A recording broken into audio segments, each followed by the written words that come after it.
There is an epidemic happening right now, and no, I'm not talking about the spicy cough. I'm talking about a rampant epidemic of unfulfillment and depression. Why this is happening is one of the main topics of discussion in Michael Easter's The Comfort Crisis. Let's see what it's all about.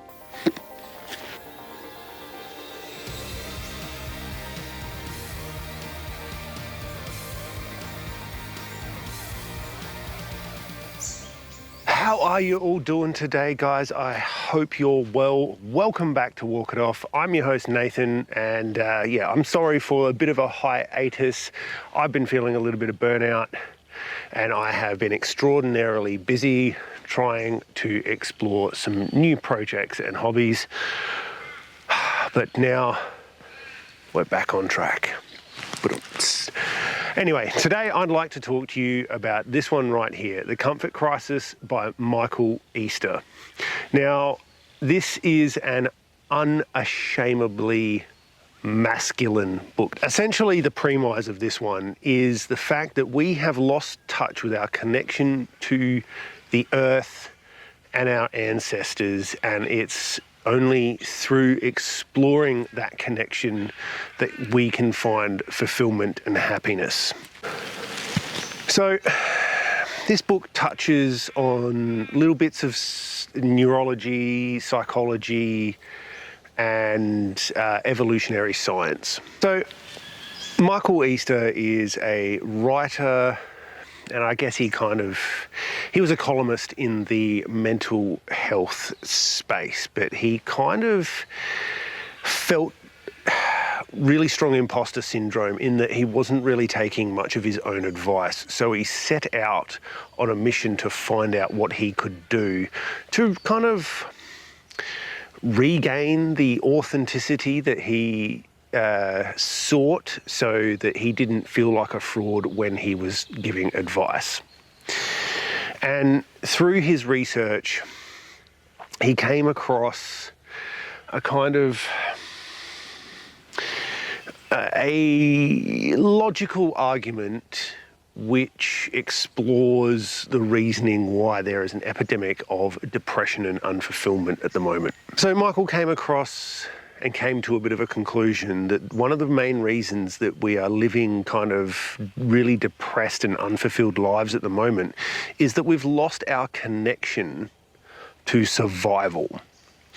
And I know that that might sound dumb, that we live in an age of pure abundance, that there is nothing that I can't just simply walk out of my door and walk less than a kilometre to the shops and purchase when I need it. And while, yes, that is true, that might be the reason why we're living such boring and dull, depressed lives. We are no longer tethered to the earth for sustenance and survival, and therefore we don't have to work very hard for it. And when you don't work hard for something, you're not going to appreciate it very much. He's applied that idea to the problems of mental health right now, especially among blokes. There is seemingly this kind of rampant checking out, right? We have put our own lives into the too hard basket, essentially, which is a really tragic thing. But Michael has some ideas onto what we can do about it. You evolved, right? The structure of a human being, especially a male one, was built for running and endurance. There is a tribe that still hunts this way in Africa, and I can't remember the name of it, but Michael does point it out in this. But essentially their method of hunting is you just chase the animal until it becomes so exhausted that it literally just falls over, and then you can just run up and finish it off. And that could be a potential 8 to 12 hour process where you're doing nothing but just running this thing down until it just collapses. Now, I don't know about you, but I haven't worked that hard for a meal in a very, very long time. And quite honestly, even if that meal was gross, it would still be one of the best tasting meals I've ever had in my life because I earned it. Essentially, that's the core of the ideas in Michael Easter's The Comfort Crisis. We are just simply too comfortable. We don't have to work as hard anymore, and therefore we don't appreciate all of the glorious things that we have. Michael goes on this month and a bit long trip up into the Arctic tundra where him and a bunch of other guys have to track, shoot, and butcher a caribou. If you don't know what a caribou is, it's kind of like somewhere between a moose and a deer. Very large game animal. And he goes through the journey, or he takes you along for the ride on this massive journey that him and these guys go on to explain how remote this is, how in trouble they are if they need backup at all. They have to go to a small town in Alaska, hire a bush pilot, and the plane itself is so lightweight that it cannot carry both their equipment and all of the people at once, so they have to be dropped off in the middle of nowhere on a snowfield. Then the plane goes, picks their gear up and brings it to them again. And he details just how isolating that was to be left on the side of a mountain in the snow. And it sounds like some beautiful country, equally as beautiful as where I am right now. So I am just on the outskirts of the Montacute Conservation Park in the Adelaide Hills, which you can find off a very windy dirt track off of what's called Corkscrew Road, which comes off of Gorge Road. It's some absolutely gorgeous country, and I think you should go explore it. But again, I digress. Yes, Michael is left to the elements on the side of a mountain, and they have to prepare. Now, they survive a blizzard, a near stampede, and the near destruction during the blizzard of their encampment. And they were constantly hiking. They were carrying very large loads. As you can imagine, once they killed and butchered this particular animal, they've then got to carry what is potentially hundreds of kilos of meat and hide down the mountain so they can be picked up again, which is absolutely no small feat whatsoever. Now, as you can imagine, you carry several hundred kilos of meat down the side of a mountain. You're going to appreciate that a hell of a lot more than I just got in my car, drove for 30 seconds, went into the shops and picked up this little plastic packet of something.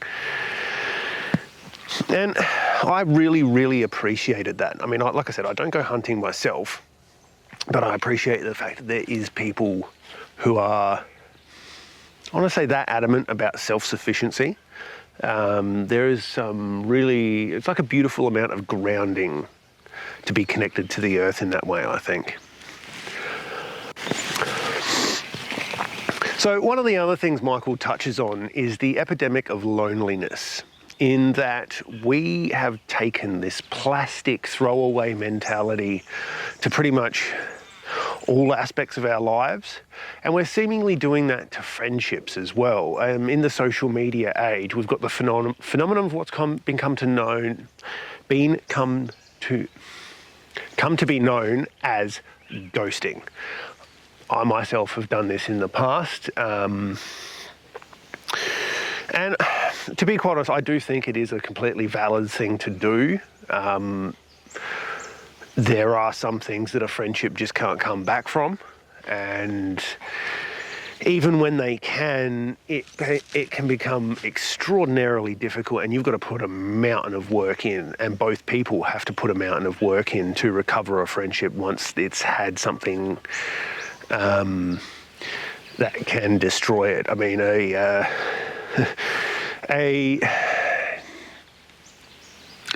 betrayal of trust amongst even good friends can do unrecoverable damage.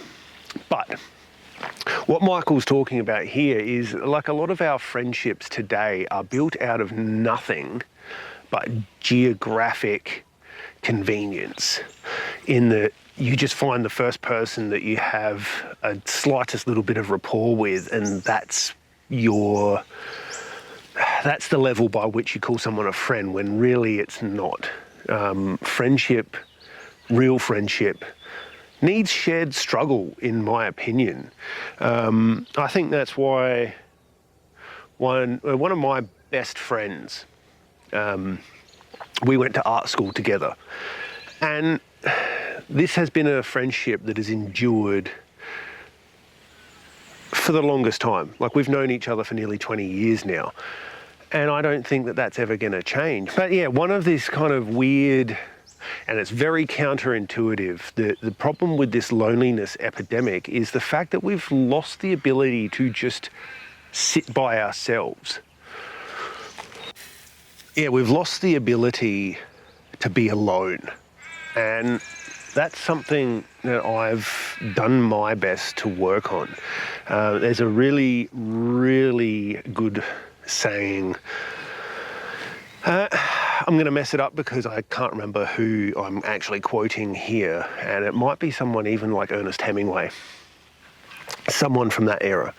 And he said that pretty much all of man's problems stem from his inability to sit quietly in a room alone.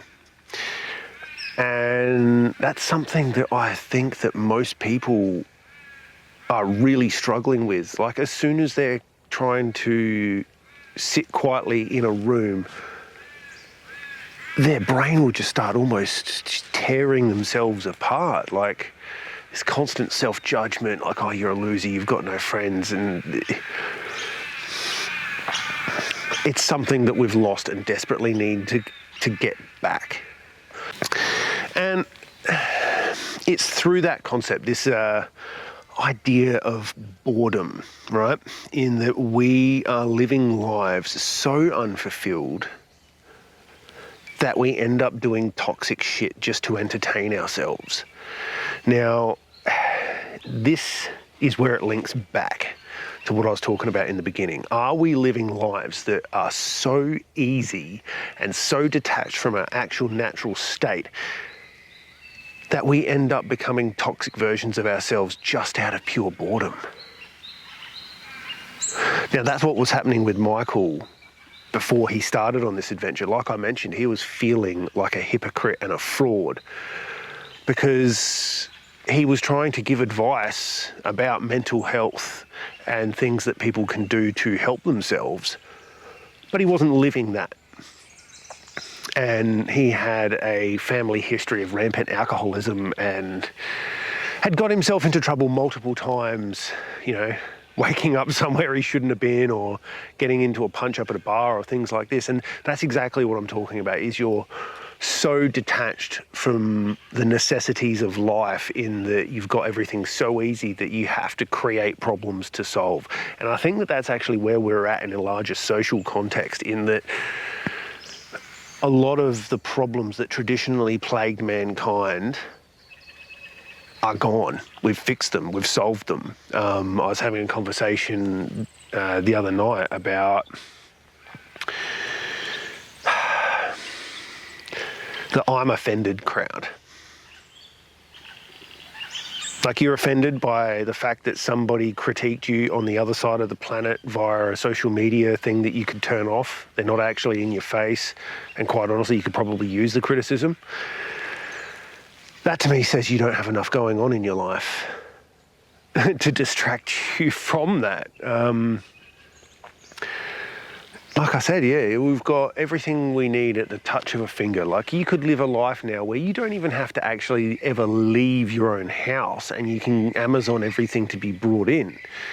Now, say what you will, but doing that and not getting to be in a place like this, I'd get pretty bummed out pretty quick and probably end up resorting again to the more toxic aspects of my own personality just to fill the time. We've lost the connection to ourselves, and we need to fight to get it back. And yeah, I think we're in for a rough decade or two, to be quite honest. And it sounds really weird, but there's a whole lot of people, and they're seemingly living too sheltered of a life, and it's slowly eating them. And the only way that the only way that they can save themselves, so to speak, is to regain their connection to the things that they evolved to do, right? I very highly doubt you're ever going to find yourself sitting in front of a TV playing PlayStation for 3 months straight, eating Cheetos and Mountain Dew. But you can definitely lose yourself in it. And that's a problem. Alrighty guys, it's time to wrap this one up. Have you read The Comfort Crisis by Michael Easter? If you have, I would love to chat in the comments below about it with you. And if you haven't read this, and especially for the blokes, this is one that I really think you should check out. It's not bogged down in psychobabble where a lot of mental health books tend to get. And it's written in a very straightforward and blunt fashion. He doesn't try to get overly poetic or anything like that in this one. And yeah, I thoroughly enjoyed it. It was a real page turner for me, as I think that there's this kind of needing to frame all masculinity as toxic at the moment, and it really isn't. There is some of basically this book explores what is the positively masculine and how that can help a person in their mental health. And I think that you should definitely check this one out. Until next time, I'm Nathan. Thanks for watching. This has been Walk It Off. Go outside, get better, be awesome, guys. See you next time.